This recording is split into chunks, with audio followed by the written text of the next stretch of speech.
What's up everyone, this is the 2011 BMW 528i. So the 2011 528i is part of the F10 lineup. The F10 is from 2011 to 2016. And what makes the 2011 really nice for the 528i is that it still uses the inline-6 engine from the previous E60. The 2012 models started using the inline-4 turbo. With that said, let's go ahead and go over the car, shall we? Starting with the outside of the car. Alright, so looking at the front of the car, we have these grills here, and unlike the new cars, they're actually normal size. And here we have the headlights. Now, this one doesn't have the xenon lights, this is the standard lights. And then right here we have the fog lights, and then of course a plastic trim piece.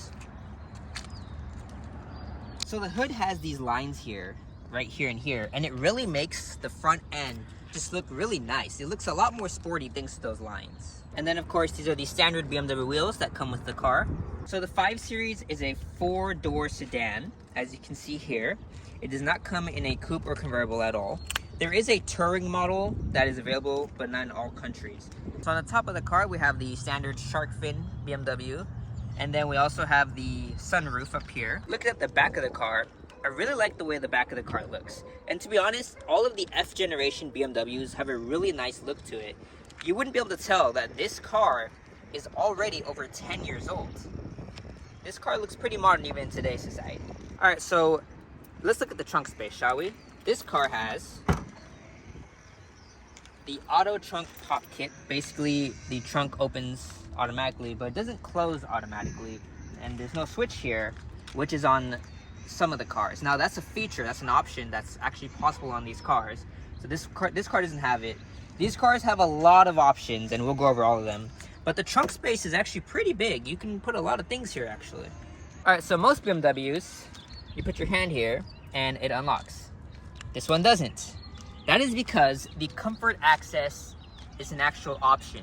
It's not standard even on a 5 Series. You have to have a 7 Series to get that standard. So you gotta use your key to open the inside of the car, which we'll go over next. All right, so looking at the door, we have our wood trim here, and then we have our buttons here.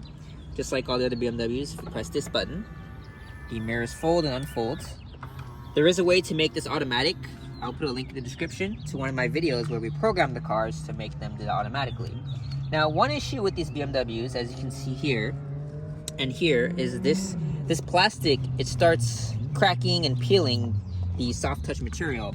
I'm actually going to be replacing this, so be sure to subscribe. We're going to make this look brand new. Anyways, looking at the door again, we have a small cupboard here to store stuff. I have a mask in here, but you can't really put any water bottles like the new BMWs. In here we have the memory options that does seating and mirrors, which is nice. There's only 2 options, but we have those. All right, so let's take a look at the inside of the car. So let's start off with the seats. So right here are all the seat functions. It has the front and back right here. And then we have the left and right.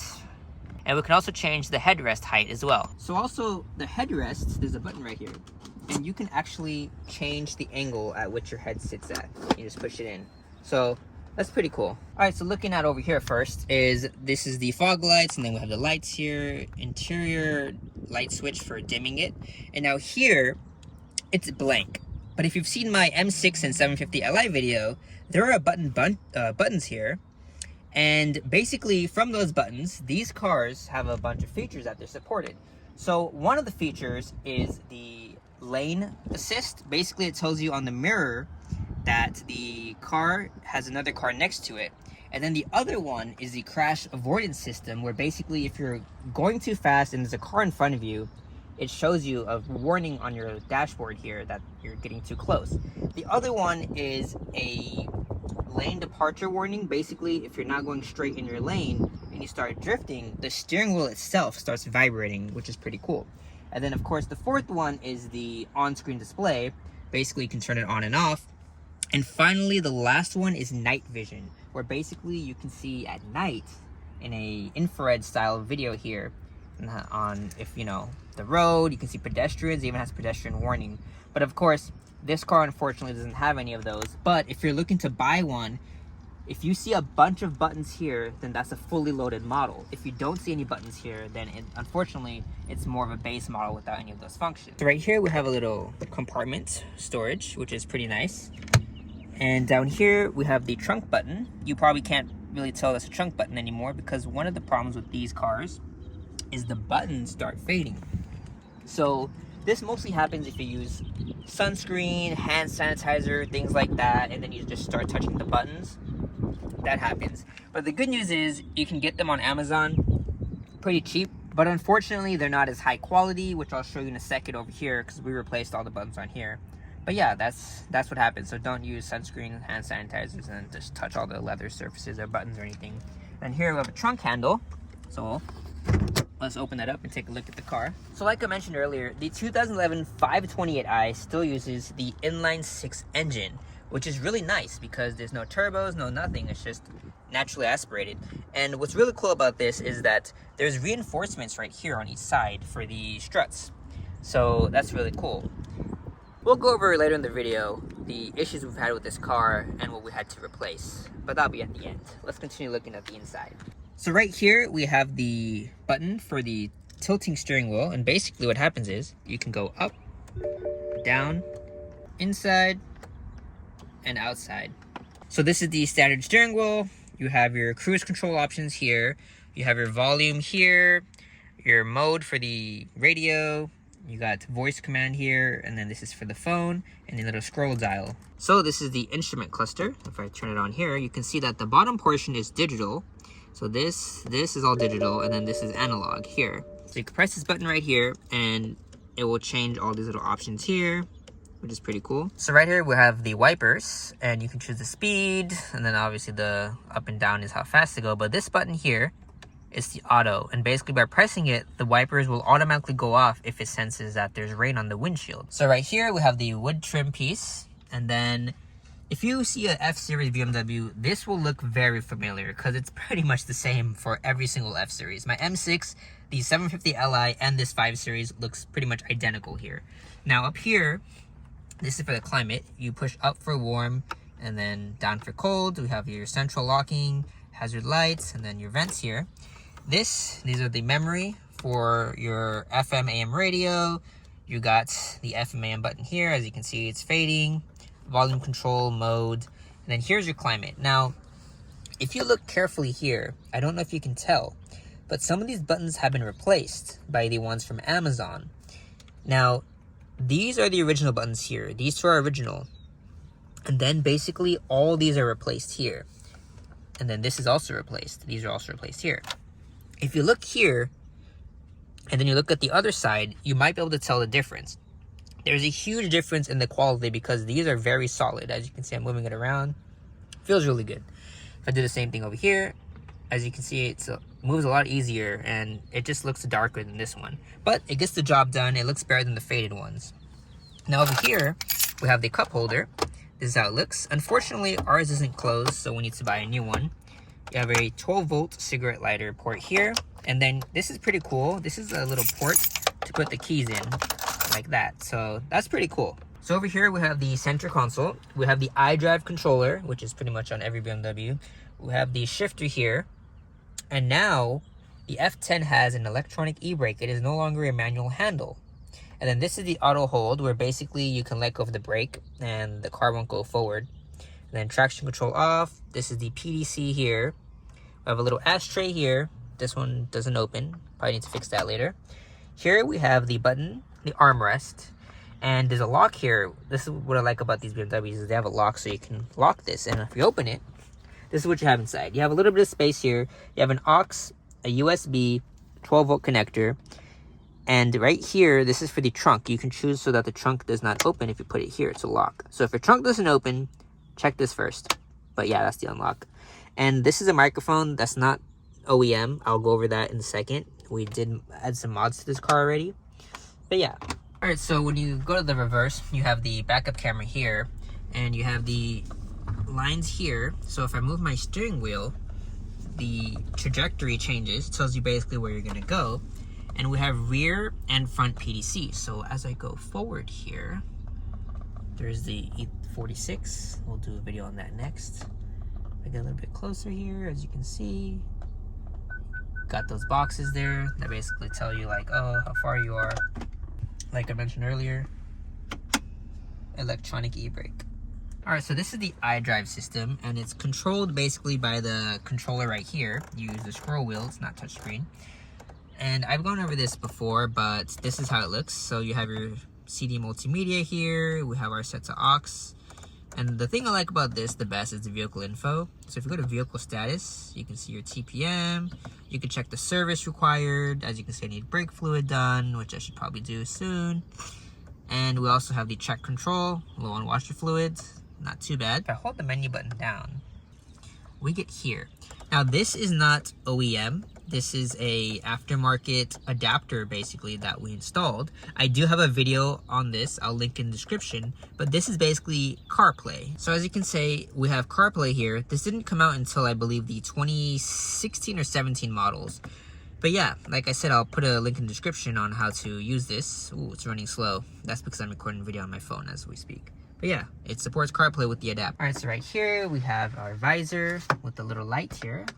Don't want to look at myself. Now, this is the funniest thing about this BMW. So if you do this, that's great and all, but it doesn't extend. These don't extend. The M6 doesn't extend. This doesn't extend. None of these cars have an extending visor. I don't know why, but that's the life you live when you go with the BMW. This is the home link. Basically, you can connect your garage. And then the clown light, as people call it, this is your BMW security light. Basically flashes when it's armed. And up here we have a few things. So we have the SOS. You basically have to push that down and press the button. Of course, you don't want to press that unless you're actually in an accident. You have lights all here.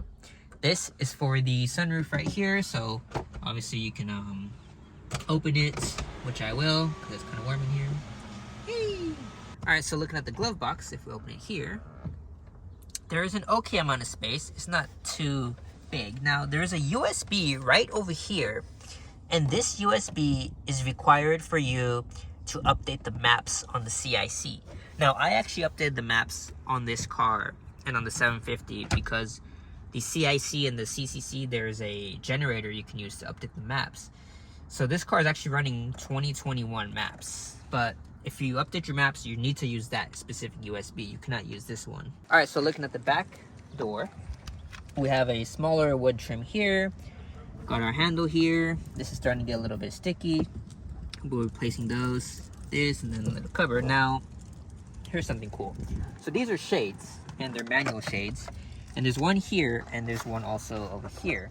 So basically, if you're in the back seat, you have these shades. My only thing that I don't like about these is there's a gap here. My M6 also has this gap. The 750 Li does not have this gap, so that's kind of annoying. But yeah, these are manual shades, and I like them. I normally keep mine on all the time. And there's actually a powered shade in the back. So if you look here, you have the power shade, and the button is in the front to make that one go up and down. All right, so let's take a look at the back of the seats. Now, in terms of leg room, there is a lot of leg room in the back seat, as long as sitting on the left and right side. And we have a little pocket here for documents or anything else that you need. Or if you want to pimp out your car, you can put an iPad here, whatever. And over here, we have the climate system. So it's very basic. It's open and closed, and then you have the little two things here. Storage here, and a single 12-volt socket there. Probably replace that with a USB adapter for your passengers. And then, of course, you have this right here. You can adjust up and down. This is not a very comfortable headrest. Not very comfortable at all. But up here, we have our lights. So you have left, right, and the middle. And speaking of the middle, what we have here. So if someone's sitting in the middle, you normally would have this up like this. And if no one's sitting here, then you would push it down like that. So if someone's sitting there, you put it up. And then if you can't see, just put that down. You would have better visibility. Then right here, we have our armrest. So if we do this, we have our armrests, and it's not bad. And then right here, we have a little storage that you can put stuff in. And then, just like any other BMW, you have your cup holders here. They're not that great, but better than having something than nothing, right? And then this, unfortunately, does not open. As you can see, it's closed off. I believe there's an option actually where something with the seats, they come down or something, but this car does not have that. So middle seats. I've said this before and I'll say it again. If you're sitting in the middle in almost any car, it's not gonna be comfortable. This one, this little thing here is in the way kind of, so your feet have to be to the left and right of this. You don't obviously want to sit like this because this is super uncomfortable. So if you sit in the middle, it gets the job done. You could fit 5 people in this car, but the person sitting in the middle is gonna hate their life for a little bit. All right, so we got this car for a pretty good deal. The seller originally wanted $11,000 for the car, but when we got to the scene, I brought my laptop with ISTA to check all the codes. We opened the hoods and we found some coolant leaking, and we negotiated with them a bit and we brought the price down to $9,500, which is a pretty good deal. Now, in terms of repairs, we had to do quite a few things. The cooling system, we did the water pump, the thermostat, the belts, and we also did the oil pan gaskets. And after all that was done, we spoiled ourselves a little bit. We got the CarPlay adapter, which I'll put in the description for the adapter to my video to show you how to install that and the link to get it. I think it's totally worth it to get that CarPlay adapter. But overall, the total cost for the car was a little over $12,000. Now, one thing I didn't mention to y'all is we actually bought this car over a year ago. We've actually owned it for a whole year. So the amount of work that we've done, you'll see on the screen here, is what we've done to this car. And as of right now in this video, this car has the tire pressure monitor system light going off. And I checked all the tires, they're all fine. So it's probably one of the sensors going out. But other than that, we've driven this car to Tahoe and back, and it's a daily driver. Not for me, but it works. These cars are pretty reliable. The cooling system, the thermostats, and the water pump is pretty common problem on almost any BMW. Literally every BMW I've owned, we've had to change the water pump. And for a car that has, you know, over 100,000 miles, that's pretty common. But if you can find one for a similar price today in 2022, that's a pretty good deal because, like I said, these cars, they look pretty modern. Like, this car still looks pretty modern even though it's over 10 years old now. And if you do the CarPlay adapter thing like I did, or if you buy something like the PEMP screen, which I did in the E60, that's a great way to modernize these cars. It already comes with a backup camera and it has PDC already. And like I was mentioning, all those features that row of buttons, those are all features that these cars came with. So if you can find one that's fully loaded, that's even better, because with all those features, these cars are great to drive. Speaking of drive, we didn't go on one yet, so let's go for a drive. So the one thing I like about the 5 Series compared to the 3 Series is the drive. It's very smooth. It's really close to the 7 Series in terms of overall drive quality. You don't really feel all the bumps on the roads. It's a quiet ride. The ride's very quiet, as you probably can tell. You can't really hear anything right now. And handling's not too bad. Now, there's always compromises with any car you buy. The 5 Series, the F10 to be specific, it's a kind of a big car, so the handling isn't the greatest. I mean, you can get an M5, but you know. And like I was mentioning, the power, it's not bad. I mean, it does have a little bit of a kick to it, but it's definitely not an M Series car by any doubt. And if you want power without spending M price, 535i or 550i for sure. But overall, as a commuter car, the 528i is really good. Let me close my window so y'all can hear me. Alright, so in conclusion, the 5 Series is one of the nice BMWs you can buy. It's not as expensive as the 7 Series, and it has most, if not almost all of the features the 7 Series has. The F10 is truly one of my most favorite 5 Series, and I've owned the E60, I've driven in the older E Series as well, and I really like this. If you can find one for around $10,000, I'd say go for it. Just like always, as I mentioned in my videos, always check with the owner what was done to the car.